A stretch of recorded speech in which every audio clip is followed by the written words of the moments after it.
এই চা একবার বানালে বিপদ আছে, কারণ এটা খাওয়ার পর সবাই শুধু আপনার হাতের চাই খেতে চাইবে। একটা সসপ্যানে আমি এখানে 1/4 কাপ চিনি নিয়েছি। চিনি যার যার স্বাদ অনুযায়ী। প্যানে দিয়ে দেওয়ার পর চুলার আঁচ মিডিয়ামে রেখে এই চিনিটাকে কিছুক্ষণ লাল করে জাল করে নিচ্ছি। তারপর এখানে দিয়ে দিচ্ছি 1 কাপ পানি।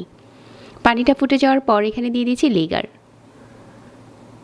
এখন শুধু মাঝারি আঁচে কিছুক্ষণ লিগারটাকে ফুটিয়ে নিচ্ছি। তরল দুধ দিয়ে দিচ্ছি এখানে 1 কাপ। আমি যেহেতু একটু বড় গ্লাস দিয়ে নিয়েছি, লিটারের মতো তরল দুধ হবে। মিডিয়াম আঁচে জাল করে যাচ্ছি। এই চাটা বানানো এত সহজ আর খেতে এত টেস্টি হয় যদি আপনি এইভাবে বানান। মাঝারি আঁচে জাল করতে করতে চায়ের কালারটা চেঞ্জ হয়ে গেছে। আর এখন আমাদের চাটা রেডি হয়ে গেছে। গরম গরম পরিবেশন করে নিচ্ছি।